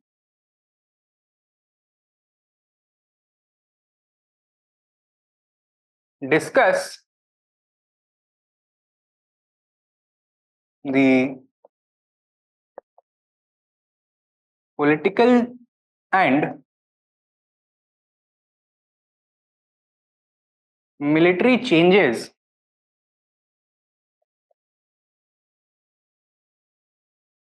introduced by the British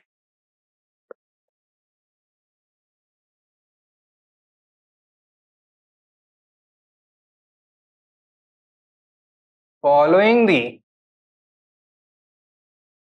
revolt of 1857.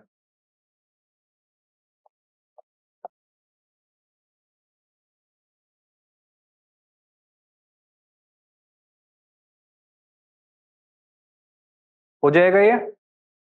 So think not only in terms of the immediate discussion that we have had, वो Queen's Proclamation or Act or military reorganization, but also think in terms of the discussion we had during our financial phase वाला discussion. ठीक है, तो उसको भी incorporate करने की कोशिश करिएगा यहाँ पर. Take down another question. The revolt of 1857 was a major watershed in the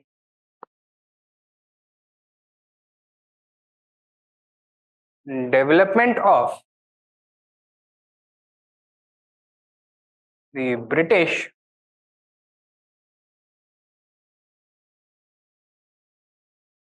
cultural and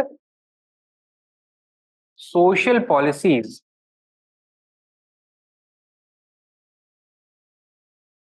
towards India.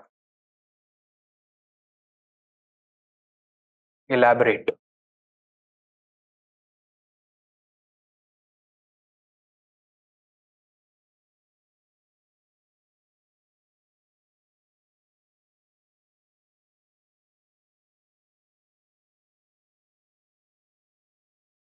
$200 words, 15 marks.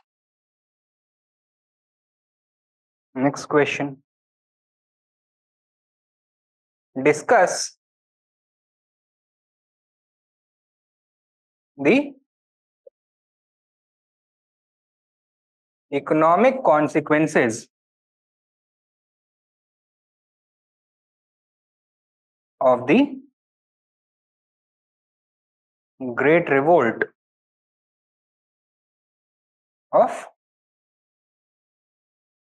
1857.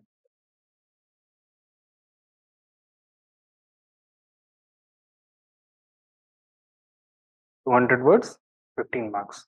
So economic consequences जो फाइनेंशियल फेज में कंपनी की इकोनॉमिक पॉलिसी थी वो बतानी है, यहाँ पर एक्सपेंड करना हो जाएंगे क्वेश्चंस, हो जाएगा, ठीक है, good. And finally we have to talk about the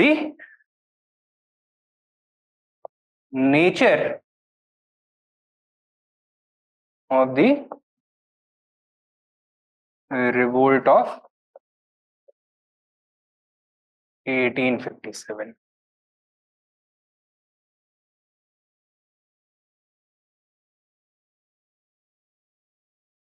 यहाँ पे प्राइमरली दो डोमिनेंट पोजीशंस रही हैं historically.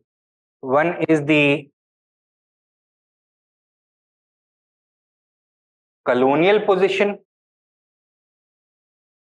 and the other is the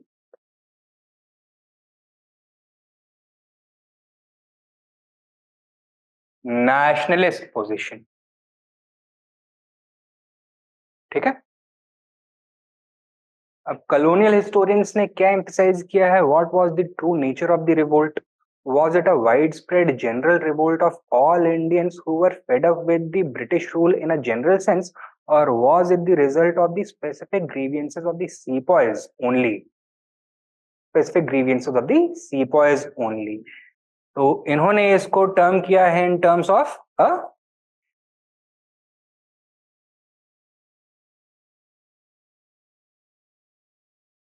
sepoy mutiny.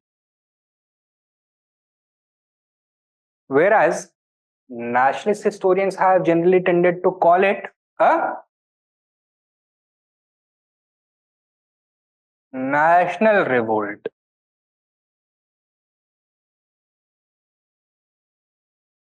Right?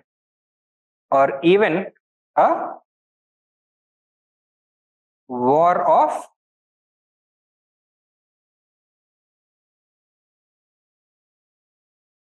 independence.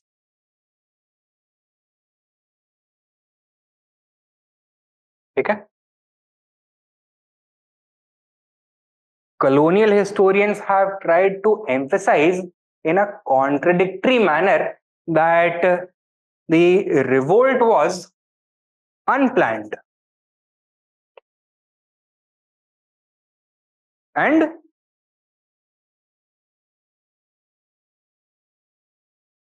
spontaneous, while at the same time emphasizing that it was the result of a grand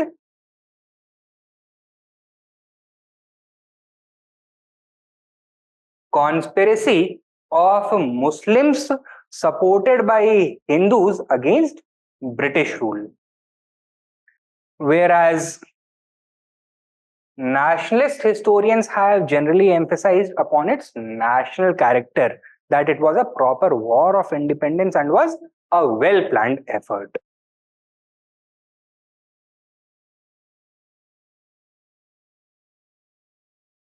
With clear and unanimous objectives. vision, that was to liberate India from British rule. The colonial historians have tried to demonize the rebellion as a conflict between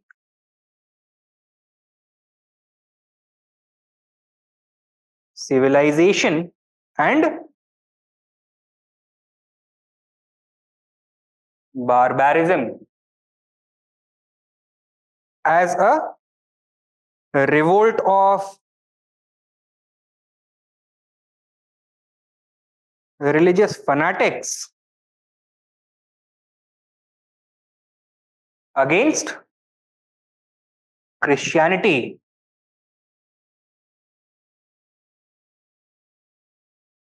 and as a revolt of blacks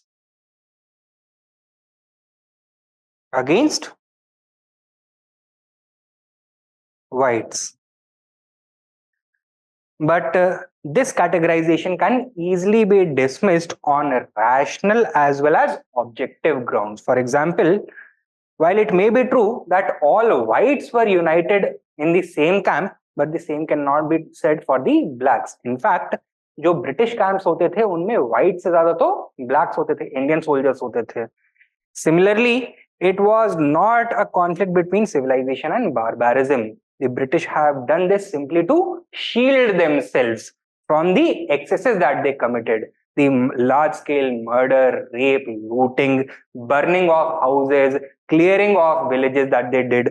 तो उसको अपने से बचाने के लिए अपने आप को बोला है सिविलाइजेशन की हम रक्षा कर रहे थे from barbaric individuals. In fact, both sides displayed excessive barbarism. Women and children were targeted in both sides. It is simply that the British won, so they were in a position to call themselves civilized, and the other side as barbaric. Religious fanaticism versus Christianity का यहाँ पे debate इसलिए relevant है because there, while religious calls were given by both sides, तो Hindus, Muslims एक साथ united थे और चाहे नाराए तकबीर लगा रहे थे, चाहे हर हर महादेव के नारे लगा रहे थे. But on the other side also जो क्रिश्चियन चैपलिन्स हैं, जो ब्रिटिश ऑफिशियल्स हैं, they were also fighting in the name of religion. But जो कोर इंटरेस्ट्स हैं, they were not religious. The Indians were fighting for their general and specific grievances. The British were fighting to preserve their empire in India. So these kinds of arguments may be easily dismissed. Clear है इतना? अच्छा, nationalist जो understanding है उसमें भी कुछ खामियां हैं. फर्स्ट ऑफ ऑल, इस समय इंडिया में नेशनलिज्म एक वाइड स्प्रेड आइडियोलॉजी की तरह इमर्ज नहीं हुआ था. And the same lack of nationalist sentiment is also visible in the content of the revolt as well as the participation and spread of the revolt. तो method जो थे वो distinctly medieval थे, लीडरशिप जो था वो फ्यूडल था, objective जो थे वो भी मेडिवल थे. तो नेशनलिज्म का यहाँ पे क्वेश्चन नहीं इमर्ज होता है. That it was a war of independence may be true only to a certain extent. While the regional leaders wanted independence from British rule, they wanted to restore their own traditional ruling privileges. They did not have the vision for the whole of India coming under the control of a single supreme sovereign. They wanted a loose confederation under the nominal leadership of the Mughal emperor. The War of Independence, it can be said that it would have meant independence only for the ruling class, not for the ordinary Indians. And the third idea that it was well planned and clear unanimous vision, this is also invalid. जब revolt of 1857 खत्म हुआ and Bahadur Shah Zafar was put on trial, the British tried very hard to prove that there was a great degree of planning that had gone into it. But even after their best attempts, they came to the conclusion that the revolt was as much a shock to Bahadur Shah Zafar as it had been for them. ठीक है? तो nationalist understanding भी flawed है. Obviously, the nationalist leaders were looking towards the revolt of 1857 as the first triggering point of Indian resistance against colonial foreign exploitation. They wanted to glorify the revolt of 1857, and that is why ये सारे इनको attributes ascribe किए हैं. National revolt था, war of independence था, बहुत अच्छे से प्लान था, etcetera. And then finally some recent historians, some more modern historians have presented a more nuanced approach, a balanced view. इसमें historians आ जाते हैं such as R.C. Majumdar, S.N. Sen, S.B. Chaudhary, etc. वो क्या बोलते हैं? That it was definitely more than a sepoy mutiny, but less than a national war of independence.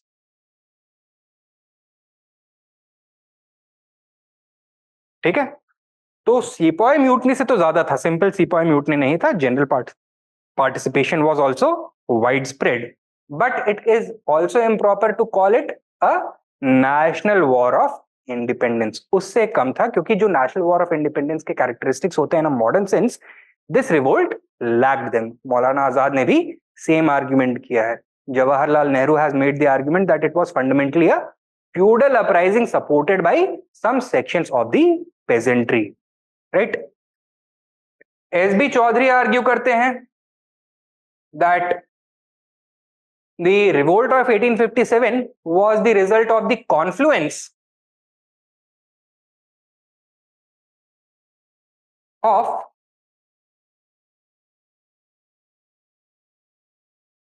military grievances and general grievances. So the revolt was the result of circumstances where the military as well as the general population expressed their grievances together. In fact, both were emboldened and strengthened by it. So the simultaneous expression of these grievances had a multiplier effect on the overall scope and impact of this rebellion. ठीक है? Further, S.N. Sen argues that the revolt may have begun as a religious revolt or a sepoy mutiny, but it ended as a general revolt with proto-nationalistic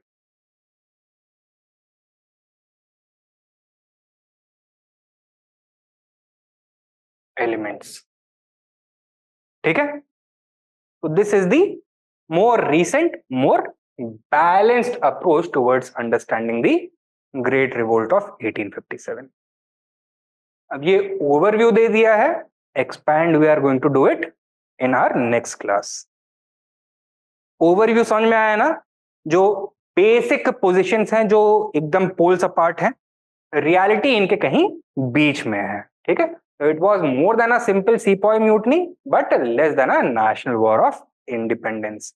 It was in fact the result of the confluence, the simultaneous expression of military as well as general grievances. It may have begun as a religious revolt or as a sepoy mutiny, but did not end as such. By the end, it assumed the character of a general revolt with certain proto-nationalistic elements. तो proper nationalism तो हमको नहीं visible होता है, दिखता है, but proto-nationalism, regional patriotism was definitely visible. The strongest nationalistic attribute was the unification of diverse elements across a very extended region, including involving various segments of the population against a common enemy, that is a foreign invader, that is a foreign colonial exploitative regime, right? So that in that sense, it was proto-nationalistic. Clear? तो ये तो हो गया है the nature of the revolt of 1857। Notes कल की class में। Any doubts? नहीं? चलिए then, thank you for your time. I see you in tomorrow's lecture.